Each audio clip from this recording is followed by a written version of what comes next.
Welcome to Rise from Switzerland, where restaurants remain closed, ski resorts are open for spring skiing, and where roughly 8% of the population has been vaccinated. I am Professor Demian Hodari of EHL Lausanne.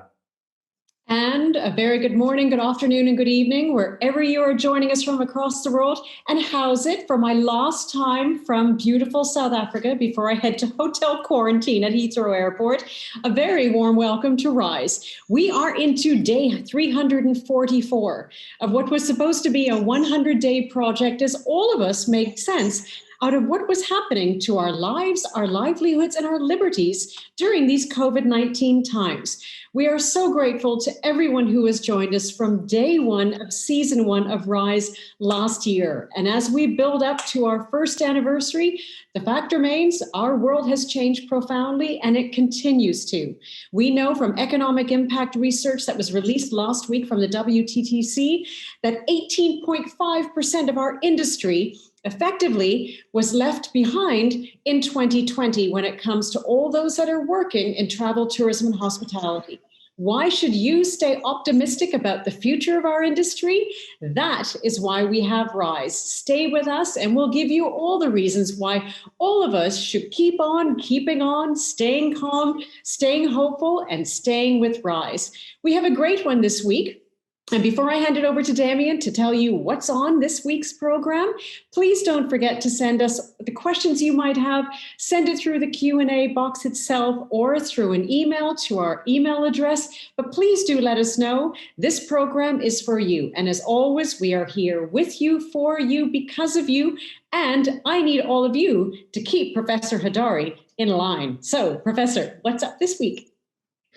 Yeah, Anita, through the past 30-some episodes, we focused a lot on your generation, the baby boomers. But the future is of our industry, both managerial and in terms of the travelers, more about my generation, Generation Z. And so we decided today to focus a bit more on my generation, especially as you mentioned, one of the missions for Rise is to keep people, especially young people, motivated and knowledgeable about the industry. So we're going to focus a little bit about youth travel today, which largely focuses on this Generation Z part of our industry. The only from you is the Z's when you're asleep, sir. Z's, Y's, X's, all of them. As always, we like to start our show talking with our audience, and we have a question for you. And keep in mind that we all know we all want to travel most of all to see our family and friends. But aside from that, we want to know the following. What does purpose-driven travel mean to you now? All right, let's see what this great label purpose means for everybody. All right, in first place, re-strengthen relationship with loved ones. Then we've got this inner peace and learning about other people and places. What's interesting is nobody said to spoil myself. Everybody's purpose was about connecting with other people, being outside communities, not about what they need just for themselves. It's so interesting to see. And I must admit, I always love when we do these polls with our audience and checking in right up front, because this is not what I expected. And I'm pleasantly surprised. I really am. So thank you to everyone, as always, for sharing your point of view. Yeah, and I think we'll touch back on that later with some of our executives. We are going into one of my favorite parts, which is where in the world are we? So if we look at today's date, the 29th of March, my goodness me, we are at the end of quarter one. Let's take a look at some of the stats, some of the things that we think you all need to know. Now, I've taken a little bit of a different position. I haven't focused on aviation, especially for you, Demian, but I wanted to show some research that was done by Holland Partners. Some really interesting research just released about how values of people have shifted over the past year. And these are the top 5 value shifts globally: the planet matters, safety first, patriotic revival, new heroes, and really real. What I loved about patriotic revival, that I am proud of my country and where I live, it demonstrates distinctly how we have always been saying people are much more conscious of the word community, meaning the people right next door. How are the community eco chains, the businesses and all surviving? What happened to that dry cleaner that I love? I want to know where she is and if she's okay.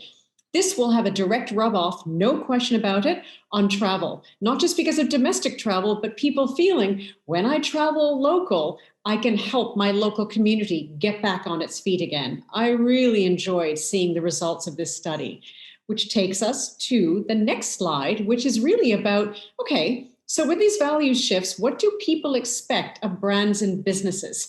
And this I thought was superb. This isn't just a point of view. This is we expect brands and businesses to take much more responsibility, especially, Demian, you and your Gen Z. All those younger people who are looking at, wait a minute, we've seen what's happened when the world's been locked down. What are you going to do about it going forward? What are you doing about your local society? What are you doing about your local community? What are you doing about the local environment? I thought this was really important. This isn't just a point of view. This is an expectation being put now on brands and businesses around the world. I loved this.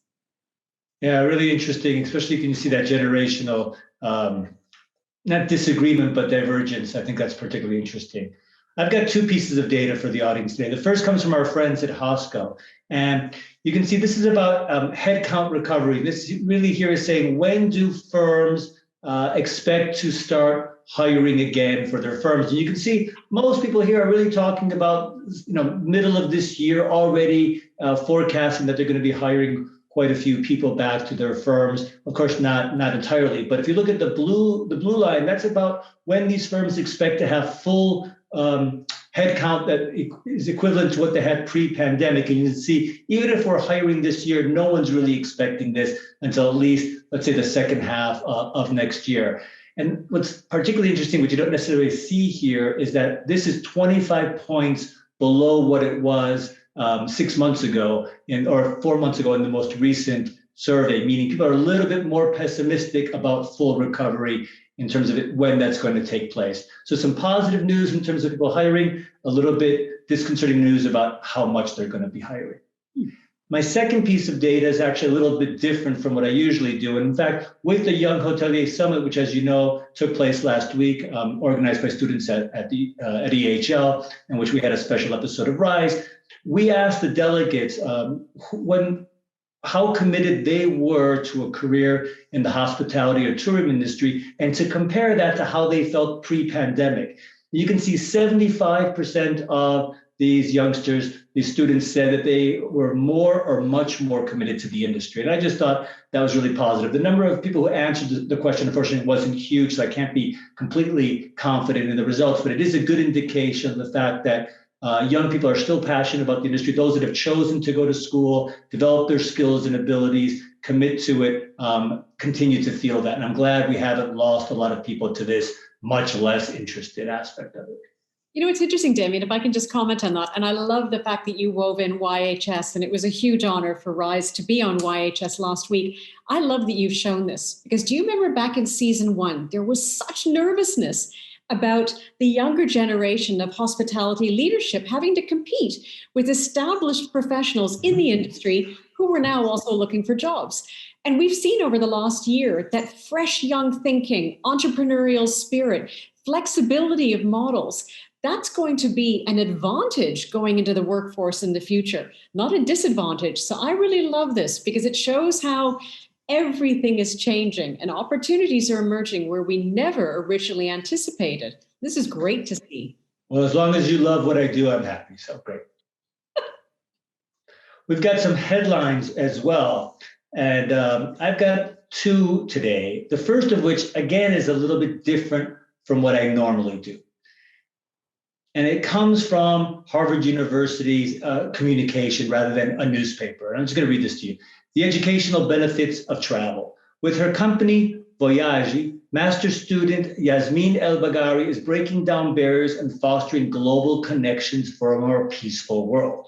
So 6 years ago, this young lady founded this international exchange company that seeks to break down cultural stereotypes and foster a sense of global interconnectedness through travel experiences, right? She's connecting people of all ages that are traveling with people in their destination country, trying to get them together so they can share cultural understandings and experiences. And I want to quote, because of her belief that when humans from different backgrounds form authentic connections, our increased global understanding can help lead to a more peaceful world.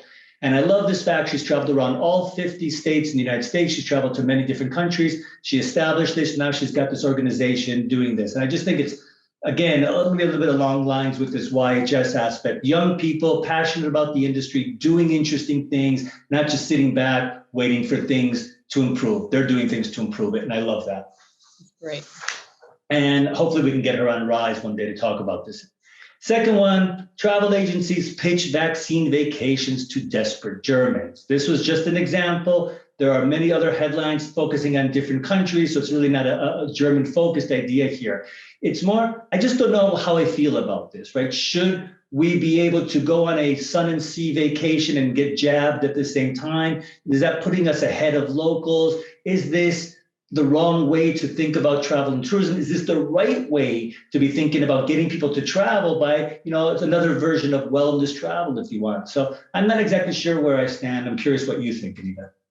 It's an interesting one because since day one, I've always said that one cannot compete on safety, whether it's a hotel, a destination, whatever it might be. And these vaccine vacations, firstly, it trivializes something quite serious. Secondly, the vaccine is not the messiah. It's not a cure and it's not a prevention. And what I find interesting is the word desperate in there. That says more because it links to one of my headlines. But I just thought I'm really pleased you called this up because people have become comfortable in the discomfort zone. That's a really dangerous place for us all to be because we are still in the middle of a pandemic that is going into different waves with prolonged impact. So I love the fact that you brought this up. Thank you, sir. Sure. We move into my two, and I thought this was interesting. Everyone knows about the Suez Canal blockage. Everyone knows about Shame, the evergreen company, which I'm sure is mortified to see their brand on every single news clip talking about this.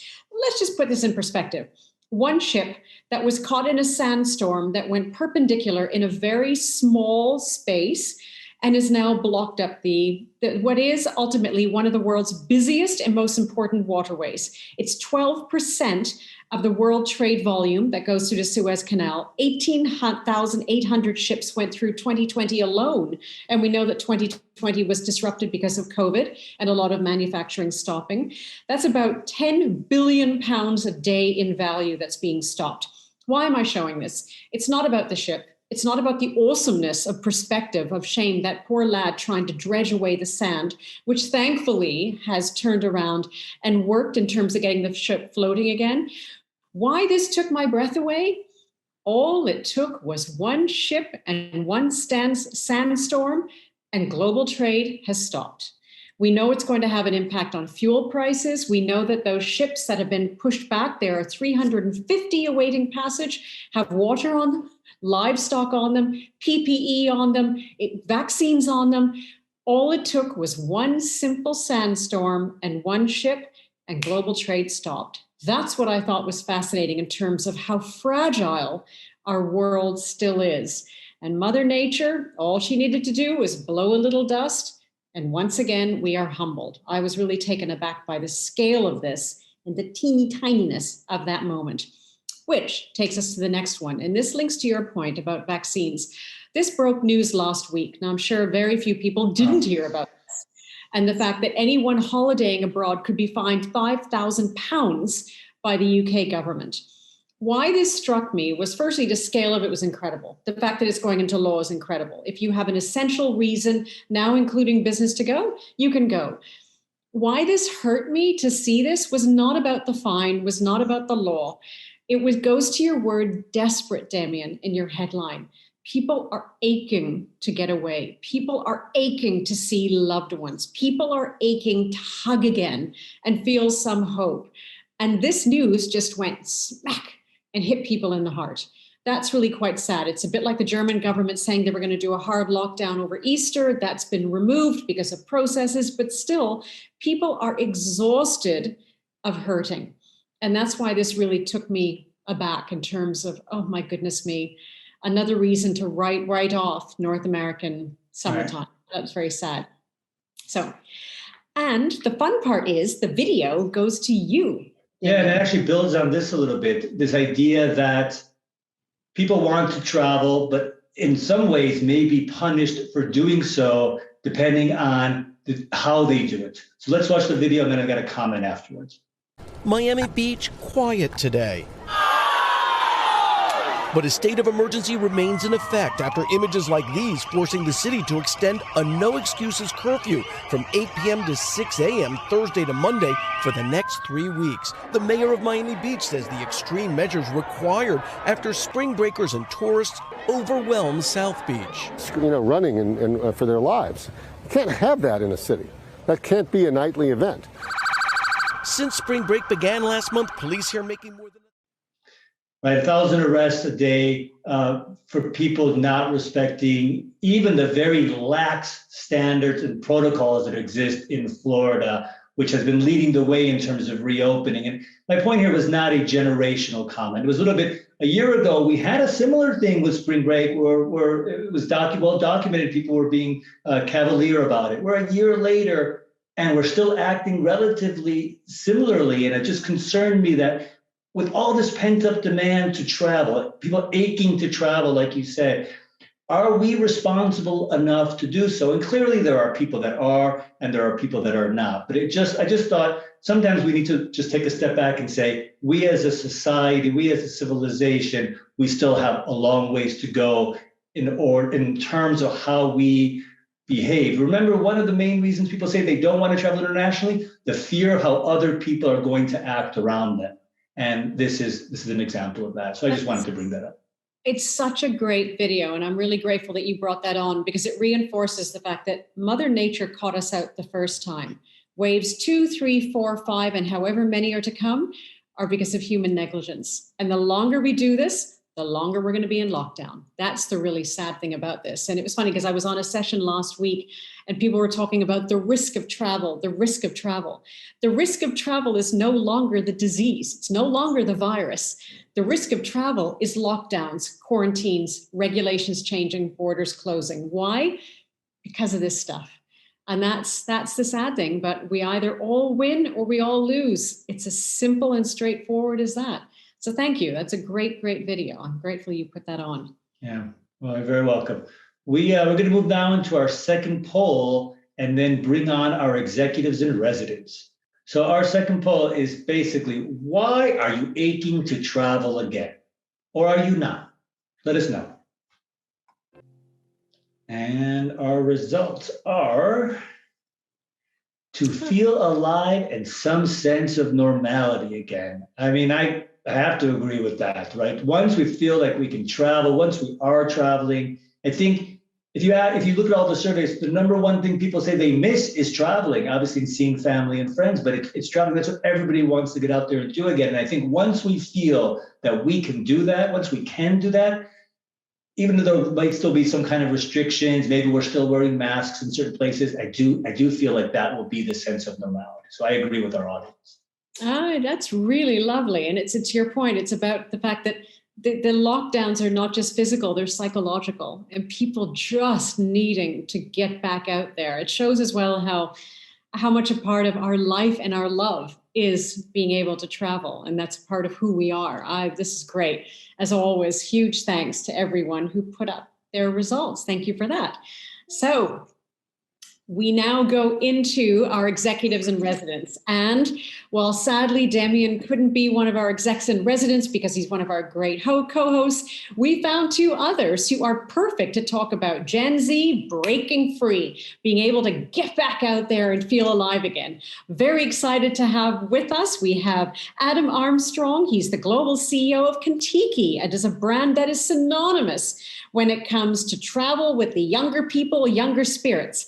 He's responsible for guiding the brand towards continued innovation as it needs in terms of 18 to 35-year-old clients. And as they continue to evolve, that's an important point.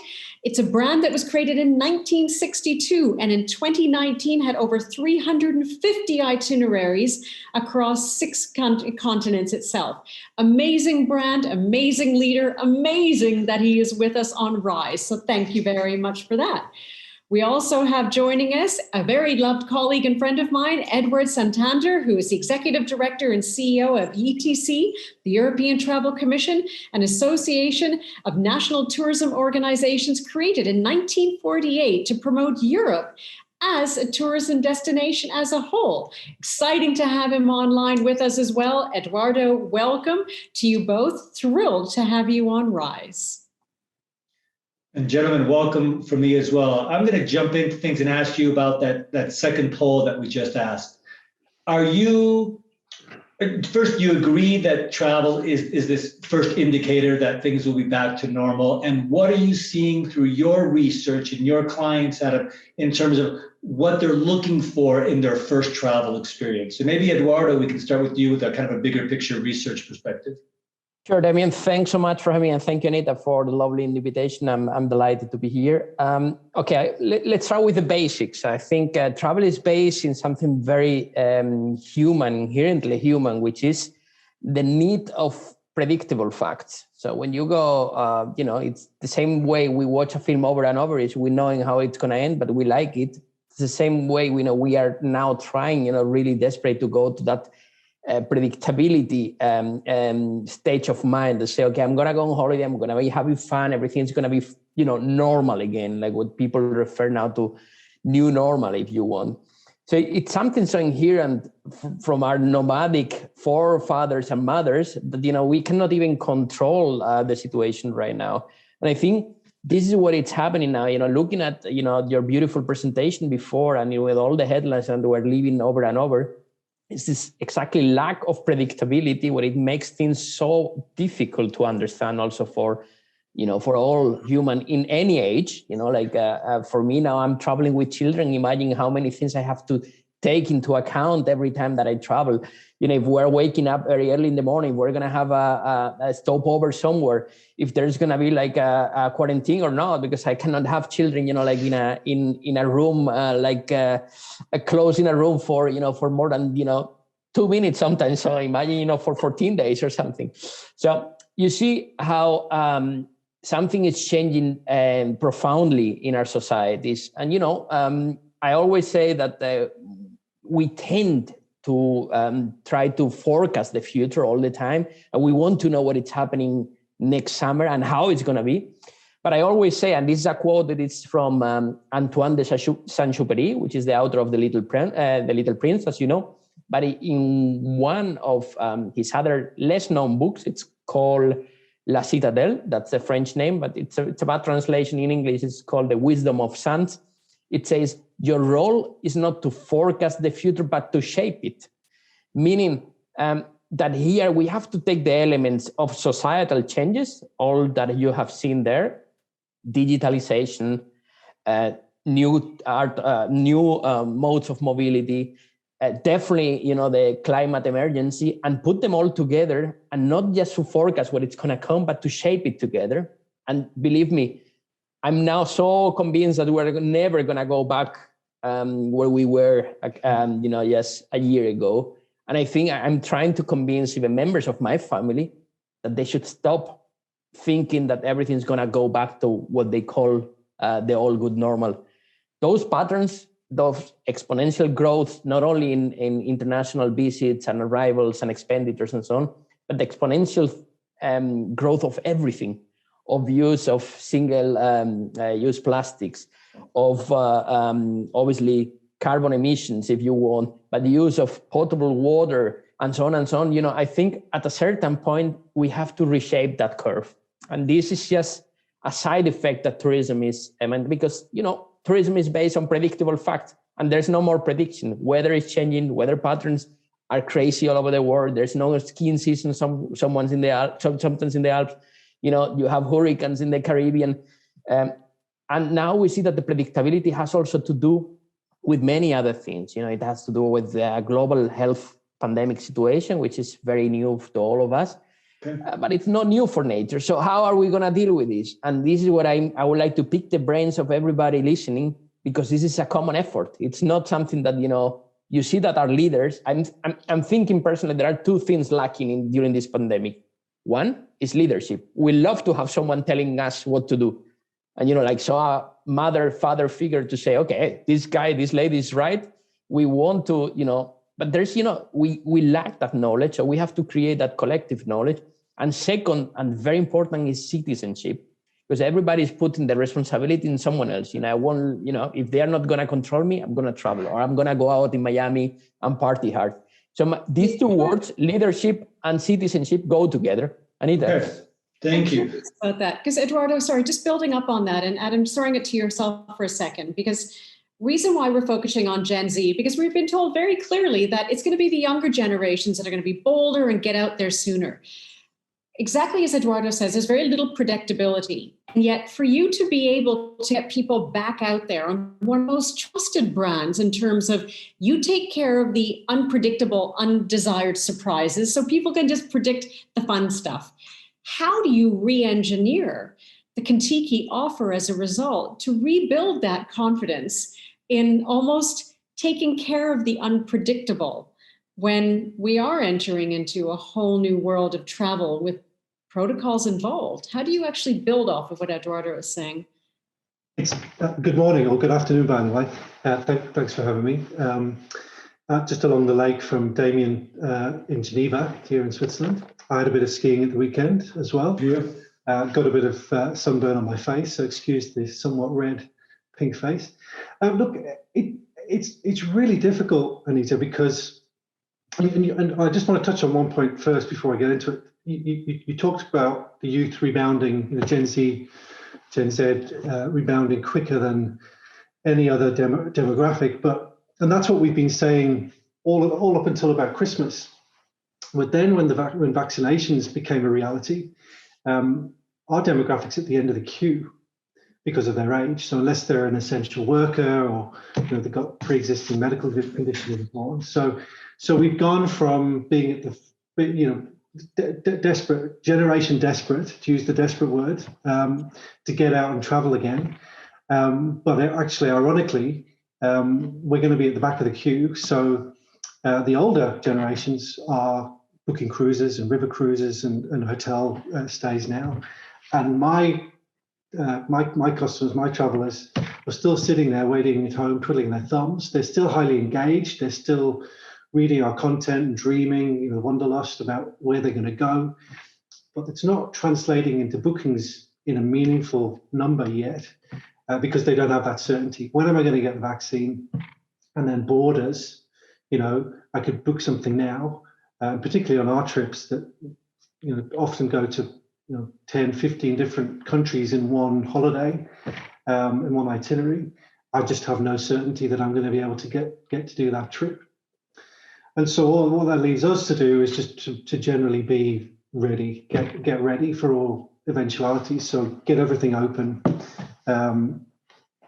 introduce new product that is less, goes to fewer countries, for example, or focus more in our marketing on trips that go to fewer countries, that don't have the border crossings, or have less uncertainty to get them over the line to make that booking. And then the other thing that comes through in our own survey that we did, and everyone's done a survey, all the travel companies have done a survey, right, in the last year. We did one before Christmas. It's a little bit old now, obviously, but one of the resounding trends or findings from that research was our demographic, Gen Z, were not so much interested in discounts so much, but they were interested in flexibility. And that's one of the things that we have drilled home. And we get bored of saying it in all of our communications, but just drawing on the cancellation policies, free changes, unlimited changes. I mean, the travel industry has never been as flexible. Hotels, airlines, trains, tour operators like us. So it's a great time to book. But as I said, as I keep coming back to, not getting as many bookings as we'd like, a trickle rather than a flood.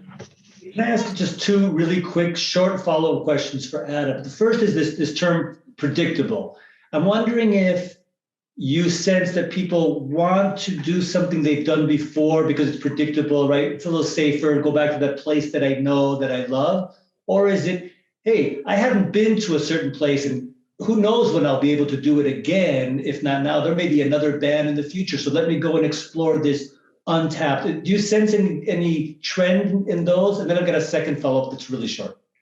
The trend, Demian, is there's no trend. Okay. So the bookings that are coming in are all over the shop.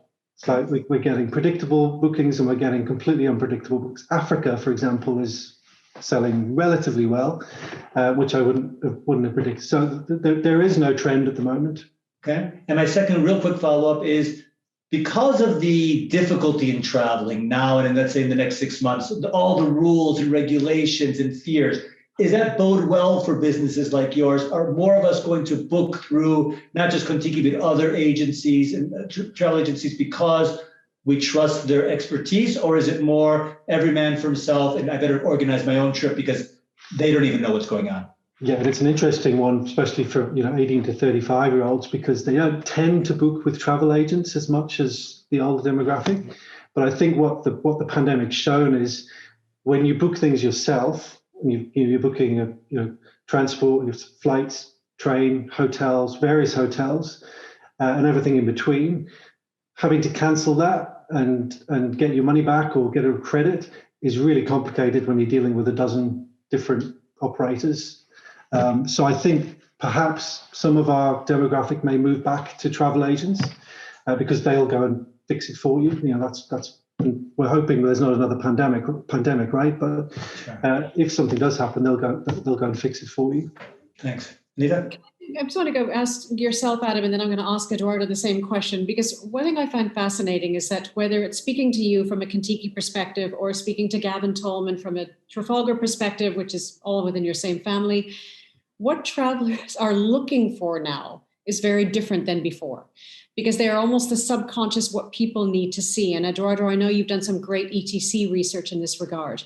But when we look at rebuilding that confidence and wherever they go, they need to see this now. You said about the fact that it's not about price discounting. It's taking away the predictable hassles, the predictable risks. Yeah. When you see in terms of future travelers, literally, what are they looking for? What evidence of, okay, we've got this covered, are they wanting to see to be able to say, great, I'm going to book? And then Eduardo, same question to you when you look at it from your ETC research perspective. Adam. Yeah, a couple of things, Anita, probably. I mean, they're looking for that flexibility. So I just spoke about that earlier. It's a really flexible time. So will I be able to cancel my booking, change it to another date, change it to another destination, all that stuff. And as I said, the travel industry is in an unprecedented state at the moment with flexibility. They're looking for a bit of revenge travel. So going to make up for the last 12, 14 months of not being able to go somewhere. They're looking at more domestic travel, and that's one of the silver linings of this whole affair has been people discovering their own backyard a bit more than they have. I was reading an article at the weekend about some passengers some travelers on an Australian trip we're doing, and they're like, I wanted to go to the Maldives. I was booked to go to Europe, but I've gone somewhere in Australia, and I'm amazed this was all in our back garden. And then sustainable travel is the big one. So purpose-driven travel, and I was surprised with the results of the little survey we did as well, because for me it's more about, and our travelers, it's all about interacting with people and planet and wildlife in a more meaningful way and giving something back rather than just ticking off all the core tourist sites. So I think it's a mixture of all those things and many other things. Remote working, remote living. It's like we've thrown the cards up in the air and we're now just waiting for them to land. And I don't know how they're going to land, but all these trends and feelings and emotions, I just don't know where it's going to end up. Especially because the cards are in the air, but the winds keep blowing, and that's the challenge. Yeah, and I perhaps being a bit dramatic, I'm very optimistic. We know there's a strong future for travel. It's just we don't quite know yet here or in the older age brands where the cards are going to lie. So we're just getting ready. Indeed. Eduardo, you've done some great research in this regard in terms of future motivation, future confidence. What can you share with us, please? Well, first of all, the good news is that travel will always prevail. I mean, this is something that we have seen over very various crisis period since the 19th century until now, and also in recent decades, with terror attacks, if you want, or previous pandemics in Asia. So the resilience of travel is given. The thing here, and this is the but, there's always a but here, is that the purpose of travel is changing massively now. And purpose is something that we're gonna hear from a demand point of view, as Adam was very well explaining that, obviously people would like to my purpose is to see the place before I'm not able to go. That could be a purpose. But my purpose can also see, the next town that I haven't visited, although I've been living here in Belgium, for instance, for 10 years now, and so on. So purpose varies a lot. But here, I would like to underline one of the findings is that places, or if you want to call them destinations, are starting, to wake up out of like a letharg, like it's like a winter sleep that we all have had for the last 15 years of this exponential growth. Because there was nothing to change. Everything was running. And, we thought this will not ever have an end. And nobody wanted to think about those kind of gray days or, maybe that those, we always try to, we don't have snow, we produce snow, we put snow guns in the Alps and, that's, that cannot last forever. Now, my point here is that destinations or places are changing as we talk now. For instance, and this is very recent from this morning news, and you mentioned you're based in Switzerland, both of you, Adam and Demian, Switzerland Tourism Board, which is one of the strongest brands worldwide. When everybody say Switzerland, you see that Swiss flag, you relate things with beautiful landscape, Alps, lakes, chocolate if you want, Swiss knives, all this kind of what a brand makes. But they are changing their approach here, and because they see that the contribution now to the next years has to dramatically change, because otherwise Switzerland will not prevail as a like best of of so many rankings in the world. So they have initiated a new brand campaign this morning with one of the most well-known athletes, Roger Federer, as you know. Probably you've seen the campaign this morning, where they ask to be a testimonial why he's still living in Switzerland. Maybe not only people will say because of the fiscal, but he's Swiss. He's home. But then the CEO of Switzerland Tourism talks to Roger and say, why are you participating in this campaign? You don't need the money that we're paying. And by the way, he's not keeping the money.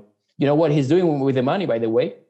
Something very, very noble, but also very forward-looking. He's taking the money that Switzerland Tourism is giving him and building playgrounds all over Switzerland with it. Why is that? Think about it a little bit. It's just because in the future, we cannot create places just for the visitors. Good places to live are going to be good places to visit.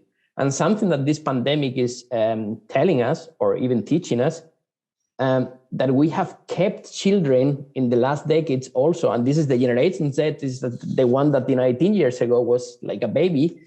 We have been keeping babies and small children at home too much time in front of television, maybe not giving them the space, the safety, having cars all over the place and so.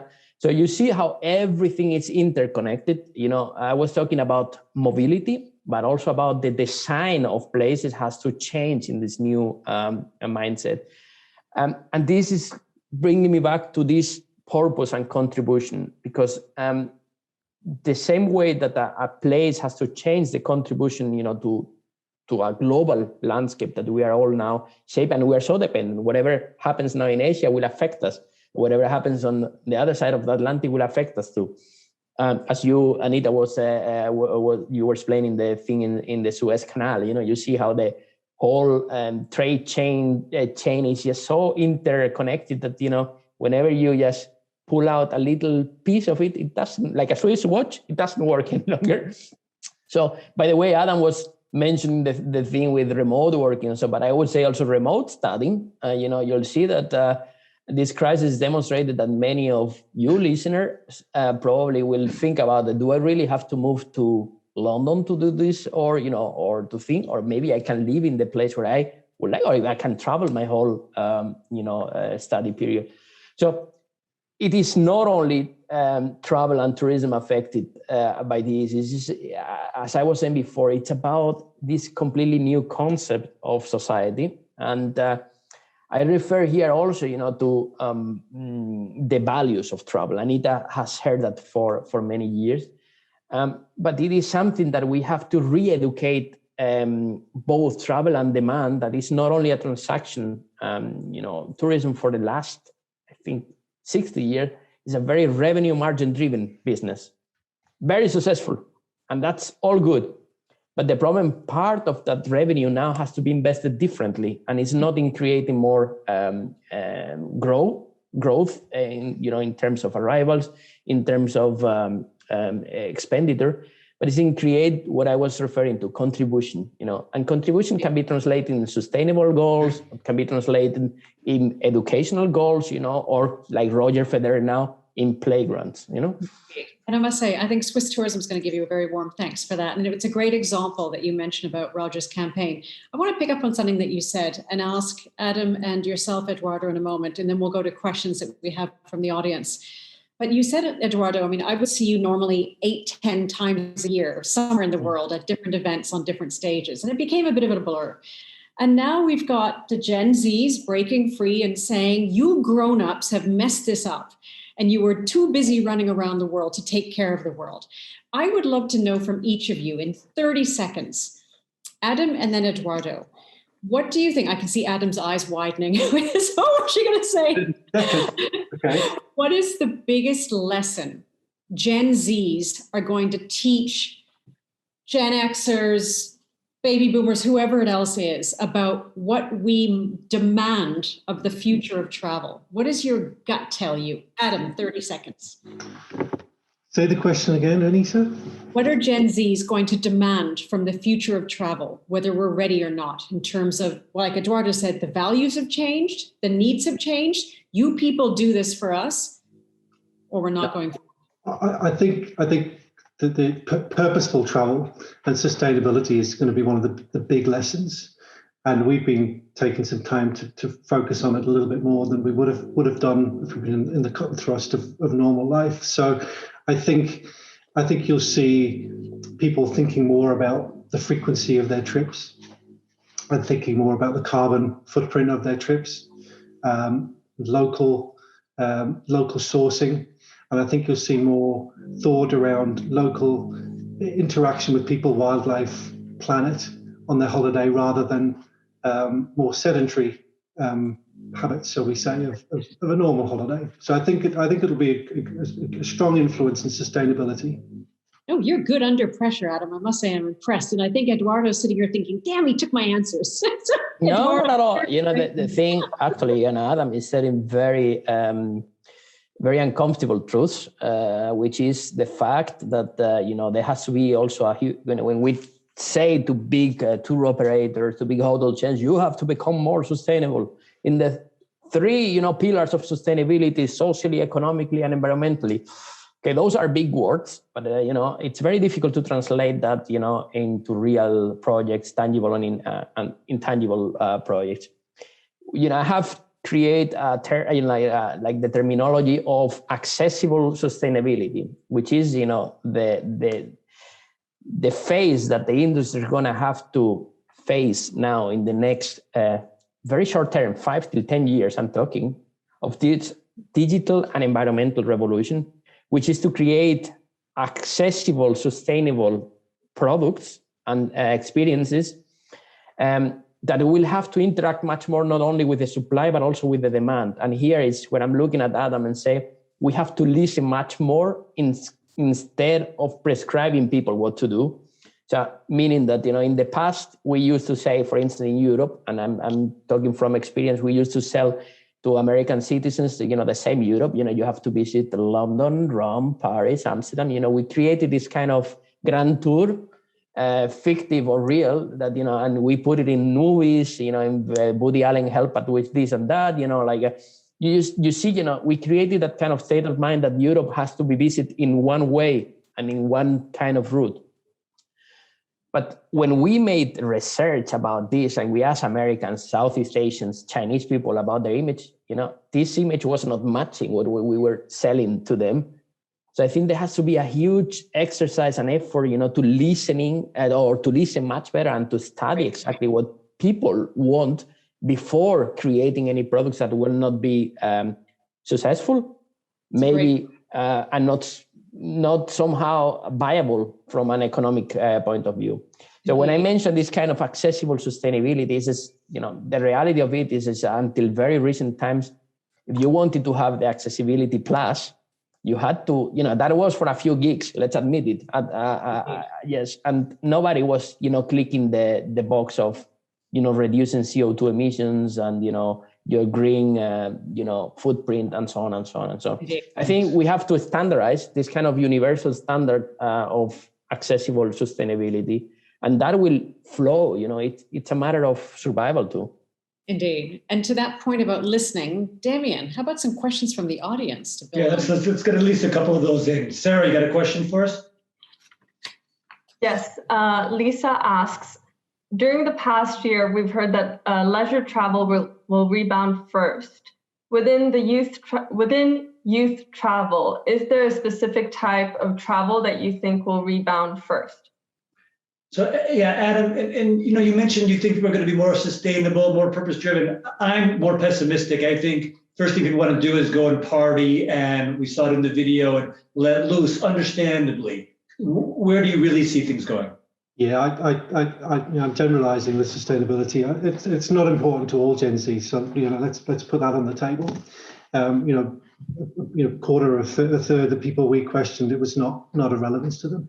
I think you probably have two phases, right? You'll have this revenge travel period where people are just desperate to get out. We use the word generation desperate as a response to our survey, some of the results from the survey. So you'll have this period, I don't know, a year, 18 months, where people are just ticking off all the stuff they weren't allowed to do. And maybe ticking off some of the bigger bucket list stuff that they've always been putting off for years and years.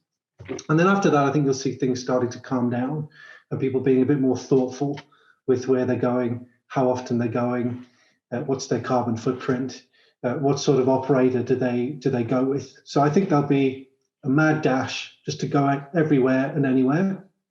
And we will struggle with that as operators, as destinations, as places. We will struggle with that. And then the world will calm down a little and we'll be a bit more thoughtful. I think those two phases make a lot of sense to me. Sarah, can we get one more question? Those are all the questions that we had time for today. Oh, sad. At least we know who the boss is. Really? I like them. Okay, we'll save those for another time then. Anita, you want to wrap? We can ask the questions and we'll make sure that we post on social media the answers from Adam and Eduardo. So we'll make sure the questions get answered, just not live on Rise. Well, I guess I'll wrap things up then. Adam, Eduardo, this often happens that we get so engaged in our conversation with our guests that sometimes we don't have enough time to take all the questions from the audience, but that's a good thing, right? That's a good thing. We're having a good conversation. And really, I think what I took away from this were a couple of things. One was this idea of, I think that was a great expression, right? The cards are all up in the air. We don't know how they're going to land. And as Anita said, the wind is blowing. So even if we think we know how they're going to land, we don't know. And on Rise, since we started, it's been great to see executives and leaders come on and say, look, we don't have answers, right? We're starting to figure out the questions. We're starting to narrow down the realm of possibilities, but we don't have definitive answers. Anybody tells you, here is the future, you should walk away from them. And I think your honesty and candor today towards that effect was perfect. So thank you both very much for that. You're very welcome. Demian, just to add a little thing, because this was very motivational for me. We should not focus too much on the obstacles. They say that if the climber will be focusing all the time about the difficulties of the terrain and the stones and how difficult things are, he will forget the start that it's showing is bringing him to the summit. So I think there is a lot of hope here. There is a lot of great minds, and there is a lot of problem solving which comes out of thinking outside the box. Yeah. Just to put, and I'm gonna drop just to pick up the brains of all the students for future questions, which is, for instance, there is the issue of seasonality, and Adam is very affected by seasonality too. Why are we, creating societies going holiday all the time at the same time, like July, August? Why are we creating academic systems that focus also on on terms and not in a more comprehensive way? just to see that we can also change things from within. That doesn't have to be changed. And sometimes problems are just in front, solutions are in front of our noses. And as you said, our responsibility is to shape the future, not just to accept it. So thank you both very much, and let's stay in touch. Thank you both. Bye-bye. You're very welcome. Thank you so much. Bye. Take good care of yourselves. Good stuff, Anita. Some confirmation of some things we've talked about and some new data and perspectives, and great job with our guests. Thanks. And as you said, I love when people say, you know what, we don't know. So let's just hold on together. Brilliant. And I know you say that a lot, so that's understandable. Grace, I think it's time. Total knockout. Grace, what are we debating today? Thank you, Demian. Today you are debating, should we be labelling travel as responsible, sustainable, or regenerative? Over to you, Demian. Thanks. Okay, so I took the yes side. Look, those are three examples of labels, right? I think the real point is, should we be labeling different kinds of tourism? And I absolutely think we have to. This is a huge industry. You can't just market and say, oh, book your travel with us. You need to give people an idea about what they can expect from a specific kind of trip. So while all travel should be regenerative, right? And all travel should be positive. Am I focused more on wellness? Am I focused more on eco? Am I focused more on a learning experience, right? On a volunteering experience? And I think by giving people a handle on what they can expect, they can make better choices. Travel is expensive. We don't have that much time to travel, not as much as we would want. So the more we can help the public make wise choices without narrowing them, because obviously when you take a wellness trip, you're also getting some sun and sand probably into it, but giving them a handle on what to expect will help them make better choices and give them a more enriching and rewarding experience, and that's positive for everybody. Okay, I love doing this because I love being able to say, hang on, because you know me well enough to know I love words.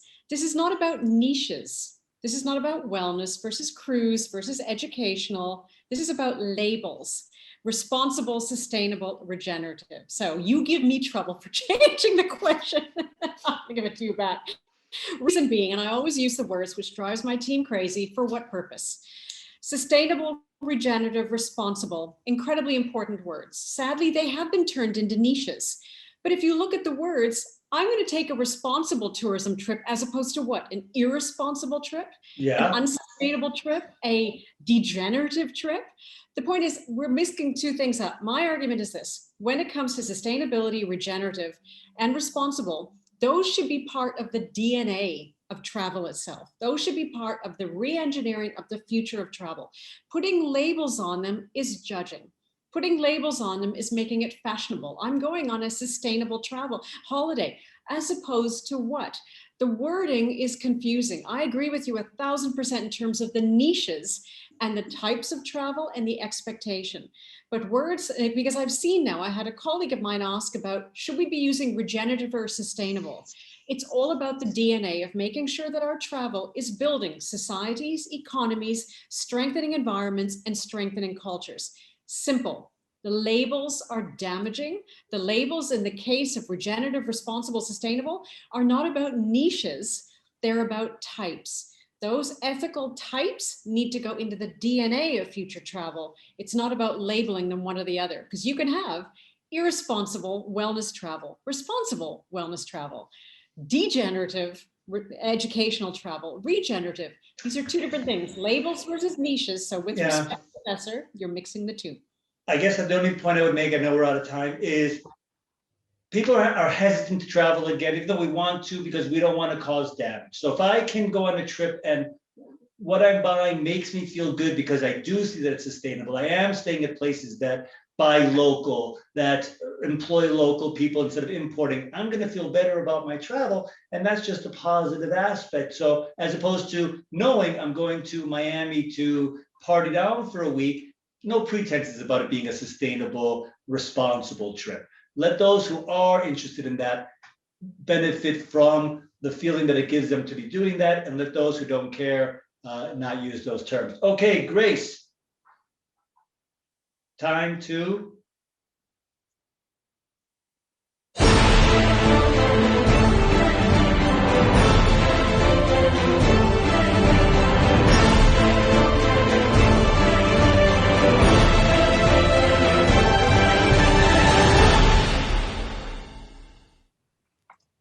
Okay, everyone, it is time to choose your winner. Do you agree with Demian? It's a huge industry and we need to market it. All travel should be regenerative, but am I focused more on well-being? Will it help us make more wise choices? Or do we agree with Anita? It's not about niches, it's not about wellness versus cruise.